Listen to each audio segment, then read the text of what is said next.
Well, awesome. No, thanks again for doing this, Katerina. I'm kind of curious because I always like starting this off with like the origins of how people kind of just get into, music. So I'm kind of curious on when did it kind of start for you? Like, what age did you really start to get into like music? That when it started to become like a passion thing for you? I believe I was like five and a half. Oh, And wow. yeah, very early on. I'm from a very small town in the Okanagan Valley, in British Columbia, Canada. And so we don't have that much exposure to music, but my grandmother took me to the local Elvis festival every summer. And so I just remember seeing the Elvis impersonator up on the stage and just the charisma that he had, how much the audience was just absolutely loving it. Just that energy exchange was so cool to see. And music was very like versatile in my household. Like my mom was very much into rock, and my dad was more into disco and R&B. So I'd be listening to all kinds of stuff. Celine Dion was huge for my dad also because he's French Canadian. Oh, And okay. so yeah, right away, my mom was very much enthusiastic about getting me into singing lessons. She knew that I could sing, and she was like, "Wow, okay." And any chance that I got as a kid, I was just asking all of my friends and family to perform for them. So that was a sign. Oh, okay. Yeah. Oh, so yeah, you started young then, and you just picked up right from there, eh? Yeah, absolutely. I knew what I wanted at that age too. And we do have a local music festival called Kiwanis Music Festival, and we do, you can do singing competitions and musical theater. So I did both of those, and I slayed pretty hard. Not gonna lie. Nice. That's awesome. So like when you got into sing, like is it kind of just you're doing it every day? Like how long are you practicing like singing and all that stuff when you're starting that young? I believe I was practicing almost every day. Uh, I was doing classes once a week with an instructor. My parents didn't have a lot of money growing up, so I know, it was really amazing of them to be able to do that for me. My mom also got me piano lessons too, so Mm. there was a lot of practice. There was always a song that I was working on, or getting ready for a festival or competition. My mom was also the one to make calls around town and get me to perform "Oh Canada," at the local Oh, halls and stuff. So she was on it.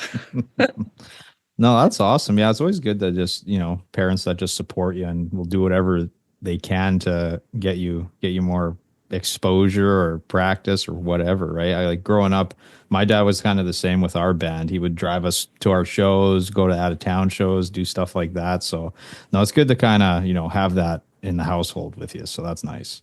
Yeah, I'm really lucky. I don't take that for granted because there was many years through my adolescence and high school that, I didn't take it so seriously, and I was the stoner, and I skipped school and all that kind of stuff. So, it left for, a few years, but getting so much into it again the last 4 years really like it helps me to know, hey, I've already gotten up on stage. I can do this.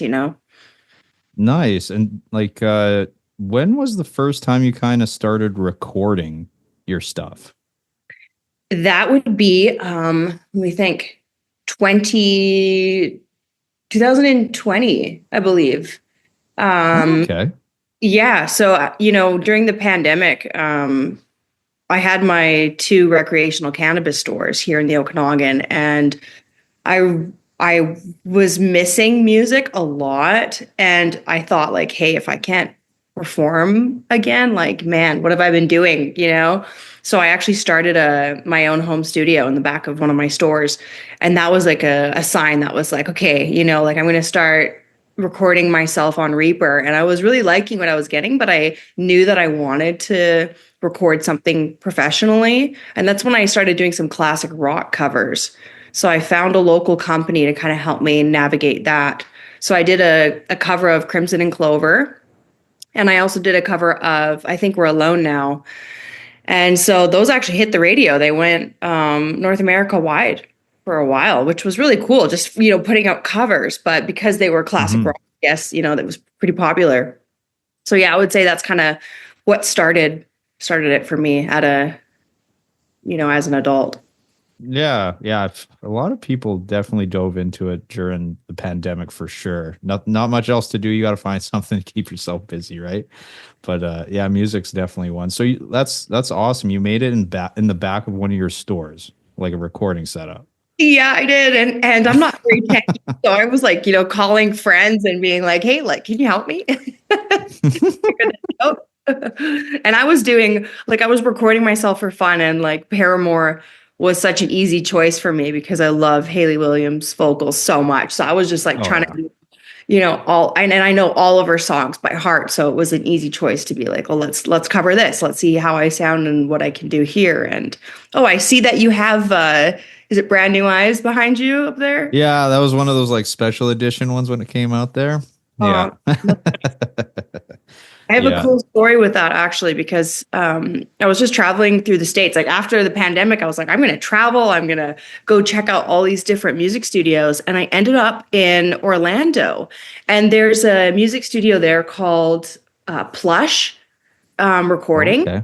And I was like, okay, it's, a random place. I called them. They're like, yeah, let's start a track with you. Like, let's see what happens with it. And I walk in, and on the wall is Paramore's first album, All We Know Is Falling, Oh, nice. with her, with her record up there. And I was like, oh my God, she recorded it here. And I had goosebumps, like head to toe chills. And I was like, oh, I'm exactly where I'm supposed to be in this moment.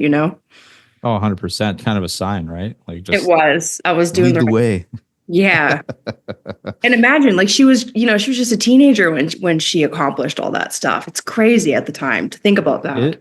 It is insane like that time like when when Paramore happened, even like Panic at the Disco, there was a lot of groups that were just like 16 years old and just taken off. You don't really see too much of that now, but it was quite the time then to see that happening. Yes, absolutely. It was exciting, especially me as a teenager, because being in a small town, like I would hear that on the stuff on the radio and I'd be like, oh my goodness, like that's crazy. It got me really excited at the time, but I didn't really know how or what to do or to go about that, being in a small town. So I think it's not easy. It's not easy to navigate if you don't have the right connections, if you're not in the right city, that type of thing. Yeah, you got to do a lot of homework, a lot of research. Like it's a lot to dive into for sure, especially if you're really wanting to kind of get into that world. Like, where do I start? Oh, write some songs, do some shows, but it's a lot to take on. Like the more you figure it out, you're like, oh yeah, Yeah. there's a lot to this. Yeah, and I haven't been in a band, so even harder because you don't have your Mhm. bandmates, all Yeah. getting together. So True enough. And I wanted to ask, like with your new stuff, I've checked some of it out and it's really awesome. I enjoy it. And I seen some of your older stuff too, and it's quite the like change there. yeah, I was in Deep House for a while.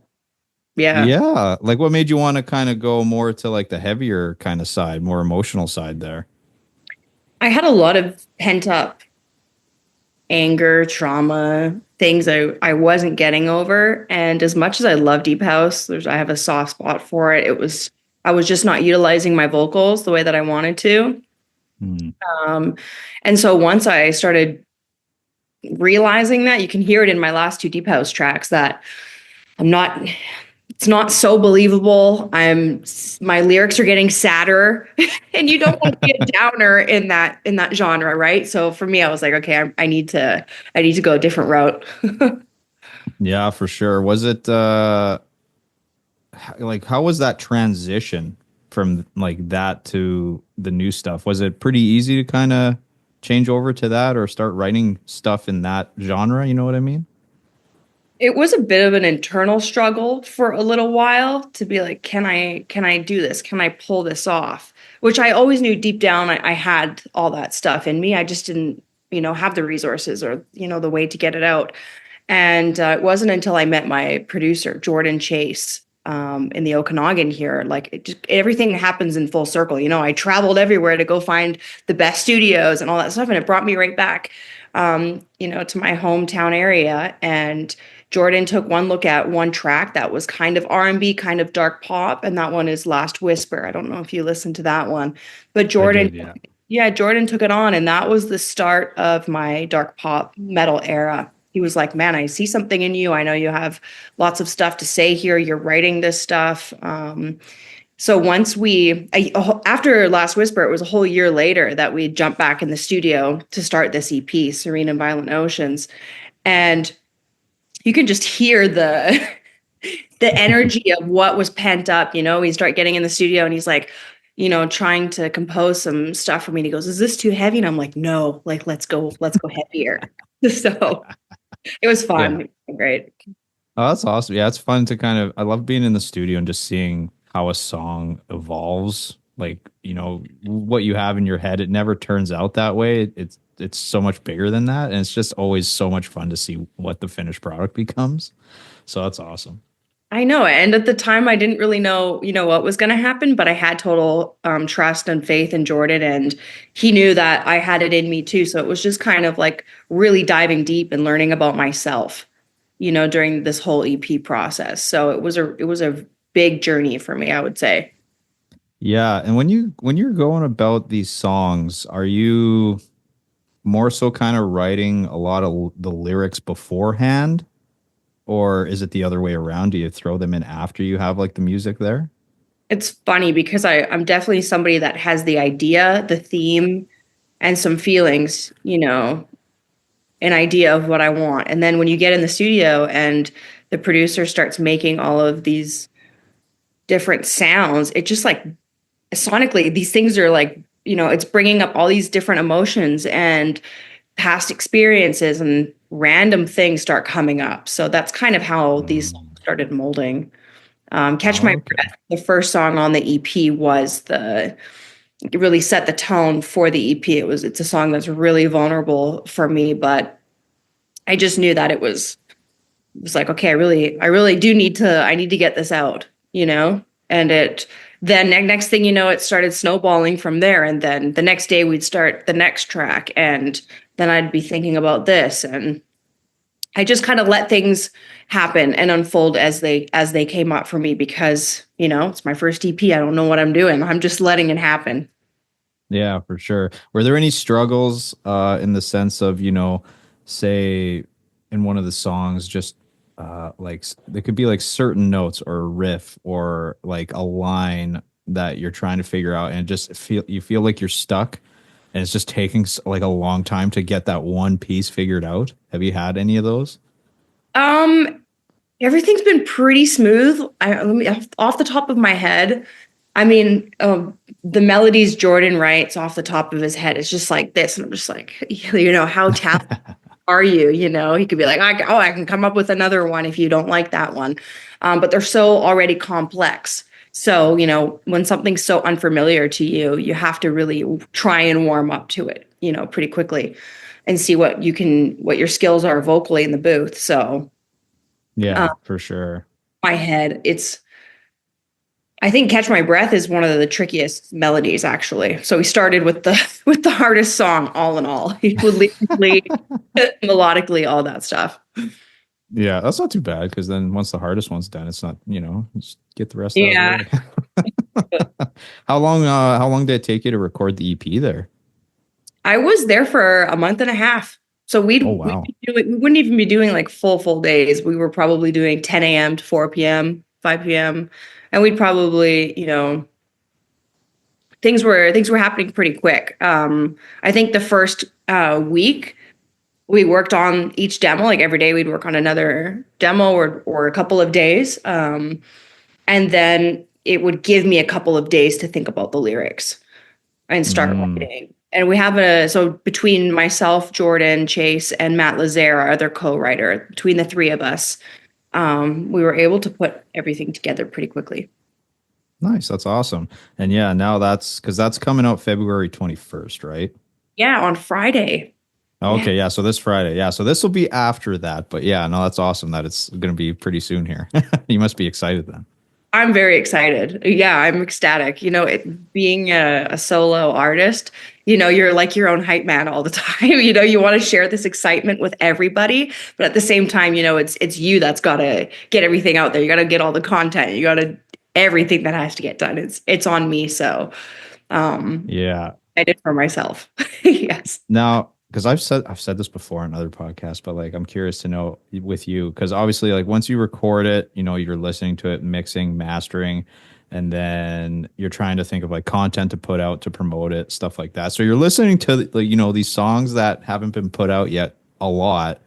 Like you haven't gotten like, have you got to the point where you're like, okay, I need to stop listening to these because I don't want to ruin these songs for myself? I don't think so. No, No, I'm that's good. yeah, I'm pretty excited. I mean, um, February 22nd, I'll be performing at them live, the whole EP live for my release party. So that is going to be very exciting. So I've been with my band practicing every week, and it's a good feeling to Nice. like let everything out to the world. Oh, for sure. Yeah, like because I'm sure you've been sitting on it for a while. It's always the waiting that just sucks. You're like, I just want to put it out. Yes, and I didn't want to be the artist to sit on something for more than like a year. So, Mm. but it's pretty much been a year because we created this, last March. So I remember Jordan saying, it's going to be about a year. And I'm like, no, it's not. And then you realize all the things that have to get done, and then in order and the timing, it's about a year. Yeah. Yeah, it's a process for sure. And then like yeah, I guess once it's out, you're just gonna kind of do some shows, promote that stuff. Or have you like already kind of within the year that you've been doing that writing new stuff as you've been going on too? Yeah, we're already working on new material right now. Jordan and I are so eager. We're so happy with, the first EP, and we already have more things to write about, which is really great. He's just as excited as I am, and the whole team behind me. So yeah, it's really great. Nice, that's awesome. And where are you doing your release there? The part like the release show, it's Hmm. going to be in the same town as the studio, so it's West Kelowna, British Columbia, and it's like Oh, in a nice. really cool vintage speakeasy. Yeah. Oh, that's cool. Like what's the cap space for that then? About 100 people squished. Oh, nice. Nice. Yeah. That's cool. I always like the smaller venues anyway. Those are always the best ones. It's a great venue to start. Actually, I'll be opening for the house band called Proper Man. They're really great guys. I feel very lucky that I have this slot. So yeah, No, that's good. Awesome. And it's then great. I don't know how much you can say with other stuff in the sense of like planning like, a tour, anything afterwards and that. That is also very new to me. I've never toured. Ooh. Yeah, and the band that I have currently are the local guys. So my producer is my bassist. The other engineer at the studio is the guitarist, and then the drummer is Ryan Lorkey, who is like the studio drummer. He used to drum for Spirit Box, actually. Oh, Um, wow.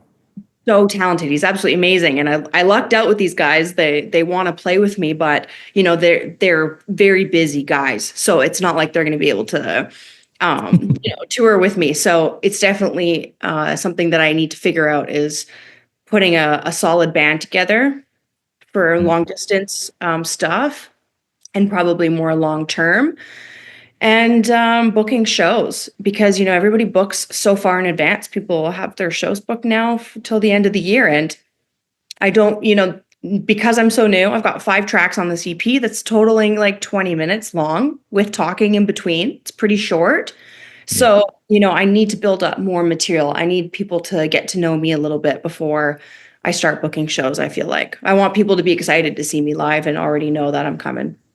Oh, for sure. Yeah. No, that'll be fun. I think you'll have a lot of fun doing that. It's a grind, but it's fun. Yeah, I need to experience it. I really do. And, especially in 2025, it's still so important to get up on that stage and let people hear you.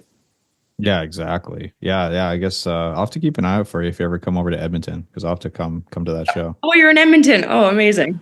Yeah, it's always fun representing other fellow Canadians. Yeah, absolutely. I was just hearing about Sled Fest that's happening in Calgary during the Stampede week, I Oh, guess. But they're already, fully booked. They're not taking any new bands. So I feel like I am behind now. All of a sudden, I feel like I'm behind, but I know that, this is going to take a little bit of time. So I'm okay with the slow grind and just oh start yeah. networking and, I'll get some more shows booked in good time. So hopefully sooner rather than later.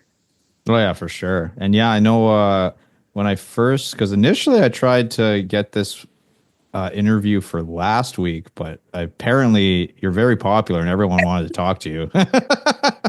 I know that's really cool to for that to happen. Yeah. So yeah, I appreciate you too wanting to have me on here because I know you just Oh, had some 41 recently, which is amazing.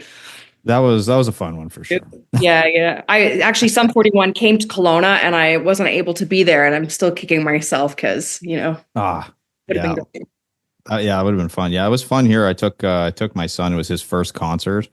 So it's Oh. like first concert, last one of theirs, and it like became his favorite band. I was just like, okay. And see, that's very influential as a kid because my first concert was Avril Lavigne. She was a huge influence for me as a fellow Canadian. And then I went to Billy Talent, and Oh, Rise Against opened up for Billy Talent, and then Rise Against became my favorite new band. So yeah. they've, I had them in my, in my, all of my mixed CDs growing up. So yeah, so that's Yeah. really great when you can, yes, get to know new bands that you didn't know before, hearing them live. So I got Oh to keep yeah. that in mind too. If somebody doesn't know me yet and they just happen to be at one of the lineups that I'm at, it's not a bad thing. Oh no, not at all. It's so different now too, like discovering artists. Like it's better, I suppose, in the sense of just like there's so much music out there and streaming. Like you can discover a lot more versus I don't know if you remember just always going to like HMV and finding CDs 2 for 20 or whatever it was.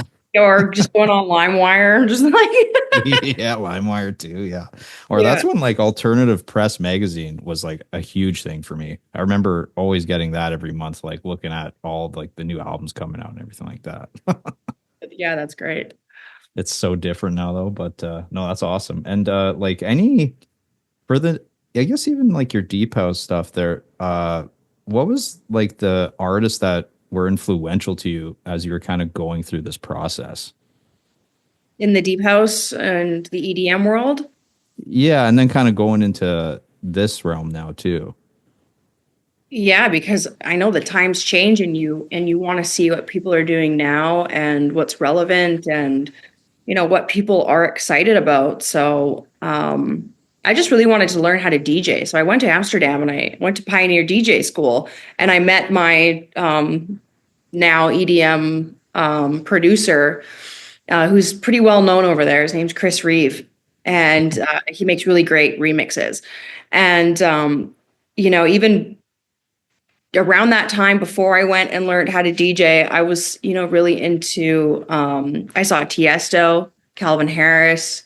I would have loved to see Avicii. There's something about, Avicii's very melancholy lyrics that really resonated with me. Um, I just watched his documentary. It was nice and sad at the same time to watch that. Um, Becky Hill, love her vocals. Zara Larson, a lot of Swedish and a lot of Okay. yeah, like they're so talented. So um, and again, a lot of those females have very pop vocals, so they really match mine. Just like Hayley Williams from Paramore, she has still very pop vocals. She's very nasally and she sings right in here, which I love. Okay. Um, and so I tried to keep that, with me. So you'll Oh, okay. notice in this EP, like I still have very pop vocals going on something that's very heavy and still makes you feel like, oh, all this stuff is coming up, all this gross stuff, but yet she sounds beautiful and there's, some light at the end of this tunnel of this EP or each song. I try to keep, that little glimmer of hope and light within my tracks. Yeah, for sure. That's awesome. And it's cool too. Like when I was listening to the new stuff in this, it was funny because I was like, I could see like all these new tracks that you released in like movies. I could just like picture like these like movie scenes, and I was just like, this is totally like like a movie score in a way. Oh, It was really you cool. gotta send me your your ideas. Yeah. I'll them. Yeah, no, That- it was really cool the way it was structured. I was just like, oh yeah, like these I could totally see these in movies, like certain scenes, and it's just like, yeah, that's an awesome thing to have as well. Because you don't really, I don't know, you don't see that too much these days or hear that much anymore. yeah, and also visually, we want to keep it very cinematic. If you watched my music video what I know now. Same with my performance video for Catch My Breath. We're trying to keep me, very cinematic and having a very nice visual to go along with these tracks too. Yeah, that's awesome. And then I guess for like, so have you you haven't performed these songs yet in front of anybody? Ooh, okay. February 22nd. Yeah, Nice. we're So ready. yeah, so like yeah, you're all prepped up and ready to go. Has it been fun kind of figuring out this like how you're gonna go into each song and stuff like that, or is it gonna be Yeah. pretty keep it pretty simple or I know my band guys want to keep it pretty simple. They don't want me, explaining each track, which is fine. That's what these podcasts are for and stuff. I know how they roll. Um, but it's going to be pretty quick between. We're just going to be like, we're going to come in with a bang and we're going to be like, okay, bye, mic drop, and then we can go have fun and and let Proper Man, take over for the night. So yeah, we nice? don't mind, letting people want more. We didn't want to do any covers added. We just want to go in and slay the EP and okay, bye. Awesome. And then I guess leading up to it, are you being very like careful, like taking care of your vocals then? I know as a singer, like you can get pretty intense into like the lead up, making sure you're not having certain things or getting lots of rest, all that stuff, right? So Yeah, I'm learning as I go. I try to keep up with like echinacea throat spray, hot teas, and hot liquids whenever I'm, about to sing. I do my vocal warm ups. I am learning how to scream, and I have two small screens in the first track and the last track. So, I have to keep building up my voice and protecting it at the same time. So, as much as I want to be on vocal rest, even this week leading up, it's just probably not going to happen with how much stuff that I have to do. It's fine. I'm going to, it's a very short set, like 18 minutes of singing. So it's nothing. true, true. So you're doing a bit of screaming. So what have you learned with that? Like how to do that properly without like damaging your vocals? How's that kind of been? Yeah, it was definitely I learned a lot of things the hard way. So I've Okay. realized, hey, it's not supposed to hurt or be, you're not supposed to be sore after if you're doing it right. So Jordan Chase is not only an amazing vocalist, he's also a very great screamer. He was in Stutterfly, Shreddy Krueger, um, some really good bands. And so I've taken a lot of notes from him, and luckily we just kind of wing it in the booth. We'll be Okay. like, hey, we should put a scream here. And then he'll be like, okay, try this. And it will take me a couple tries before I can find that pocket. And I've really had to learn how much pressure to use, how much air to let out, and that we all have our own tone of screaming.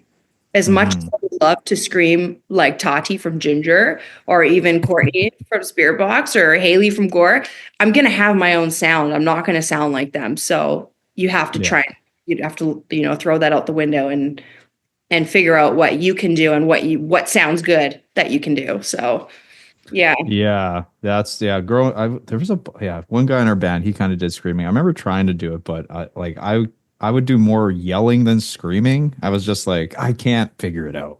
Yeah, it's so much power. Just yeah, and you have to realize there's no notes. You can have a Yeah, tone, higher or lower tone, but you shouldn't be hearing a note, which is hard. yeah. I grew up, like I classical and folk and all of those very structured lessons that I did growing up until I was like from 6 to 13 was very strict vocal lessons for me. So I'm still having to learn how to let that go. Uh, Even at Deep House, you have very sweet, perfect notes and very clear. So yeah, getting and doing this, Jordan's like, you just got to be, imperfect. So even the other day, like I was going in and out of falsetto and chest voice, and I was like, oh, that was a shit take. And he goes, no, like I can use this. Like this sounds cool. You've got some zhuzh to it. So there's a lot of things he's learning right now. yeah, that's funny too. I guess yeah. When you take lessons and they're teaching all this stuff, it's kind of just becomes ingrained in you, right? And then Yeah, you're you just think you're always wrong if you do something yeah different. yeah. You're doing it without knowing. Exactly. Yeah, no, that's fun. That's awesome though. And I guess for this year too, besides after the release, and I guess figuring out some tour stuff. Is there any kind of other goals that you have for the after the release with these new songs, like maybe more music videos or anything like that? We actually have a new music video for House of Cards, which is really exciting. So I did my music video with Black Wolf Imaging out of New York, for what I don't know. And I was so happy with their work. We had such an amazing time that I went back and made a second music video with them. So Nice. that was so much fun. And so I think, um, I'm going to be doing more music videos. It's just, this project is all me. So I have to kind of, it's not really about budgeting as much as it is like, what's the most important thing right now? What can I do a few months from now? You know, that kind of stuff, and building up my team is very important to me. And I've really been lucky here in the Okanagan that I've been able to, make friends of friends and keeping a very tight circle of people that I can trust and that I know really believe in my project. They don't just want to do it as a job or for money, and I haven't even mentioned Kevin Moore yet because he's done all of my artwork.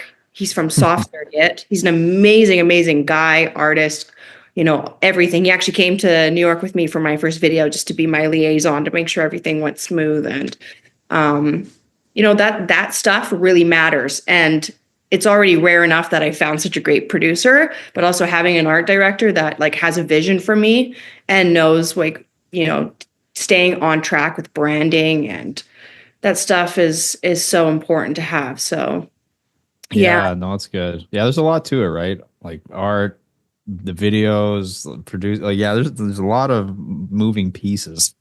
A lot. And even when this album comes out, I have to have so much stuff lined up to keep this momentum going. So it's a Yeah, lot of brain space and I got to keep using a lot of creativity. And I think building up my team even more this year is a main priority for me. Um, it could be getting the correct record label, or it could just be getting the right distribution deal, the right agent, the right manager, that type of thing. hmm, We'll see what happens. But yeah, right for now, sure. networking is really important to me. Just getting to know different people. Yeah. Yeah, definitely. And how are you finding like this whole social media thing, like trying to make sure you have enough content to like put out, say, like Instagram or TikTok or whatever it is? Do you find that quite the task? Yeah, one that I don't love. Yeah, I'm the same. Yeah, it's just, it's such a, you're like, oh, I don't want to do it, but I got to do it. Yeah, I would rather get on a plane and go do appearances, in-person appearances all day long rather than getting behind my phone Oh, or my camera and having to come up with something. And that's the thing with 2025 is we can't do that. We can't just go on MTV and have so many people see us so we're good for a while. oh yeah, yeah, that's the thing. You definitely need to do it, unfortunately. But it's Yeah. also trying to make sure you come up with stuff that pull people in too, right? Which is hard enough as it is because there's so much stuff out there and everyone's attention spans are way shorter now. Yeah. Hence, shorter videos always kind of going viral versus longer ones, which is tough. Yeah, absolutely. And I would like to build a fan base that, you know, accepts my professional content because I really do want to keep that. But I'm trying to post, here and there things that people can get to know me, behind the scenes. I love doing behind the scenes videos. I just did one on YouTube, opening up my vinyl and CD for the first time. Like such cool moments, that I have to That's get. cool. So Yeah. that type of stuff, I want to take people along with me. Nice. And yeah, so vinyl and that. So what are you, I'm assuming you'll have that at the show.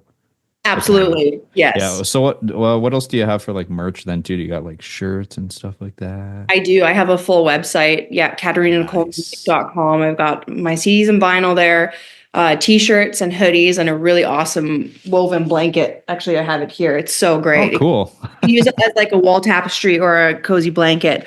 And that stuff I'm managing myself as well, shipping everything out by me.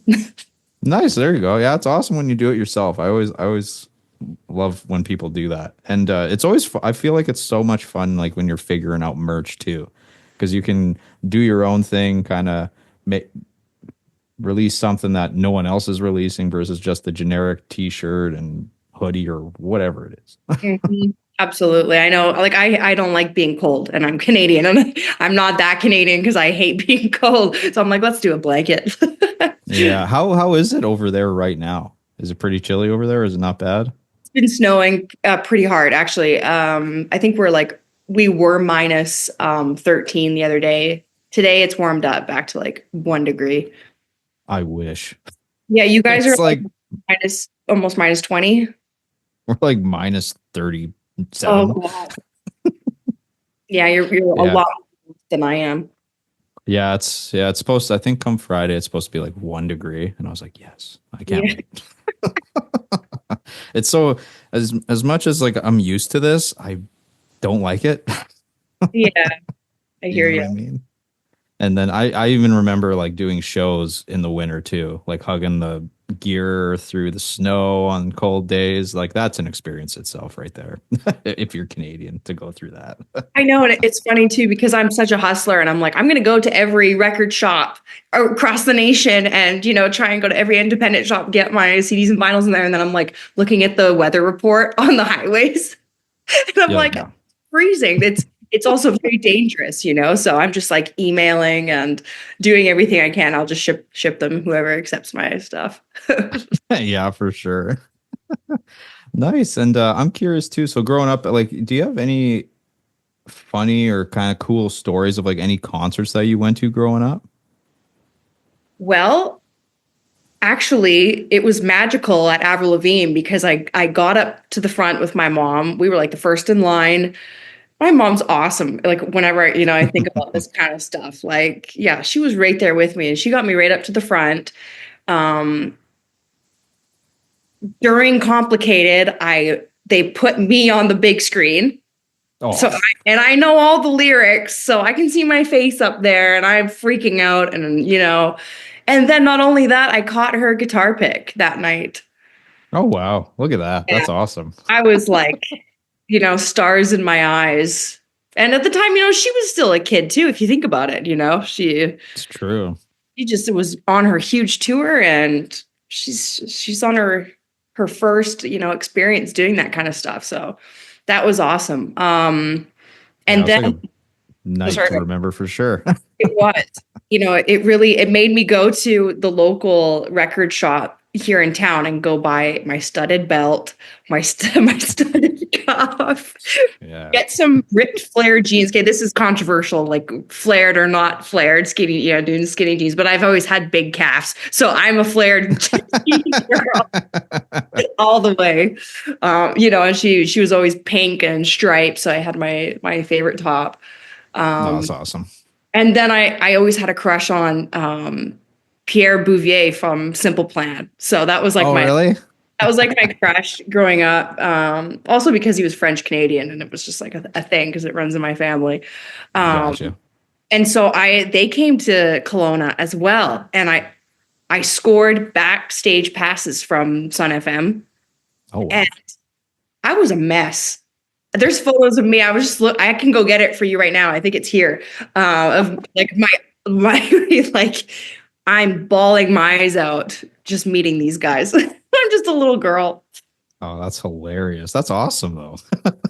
When Yeah, you're young and you get to like meet these people that you look up to, it's such a cool experience. And especially if they're like as cool as they seem. You know what I mean? Because sometimes you hear horror stories about I have. people meeting them. It's like, oh God. I know. I know. I don't want to talk badly about a band, but there was another Canadian band that their reputation hasn't been so great since. We probably know of the one, but at the time you look up to them because you don't know the real things. Sure. Yeah, I'm pretty sure I know who you're talking about. I'm pretty sure I went to one of their shows too. It was early on in the day. Yeah.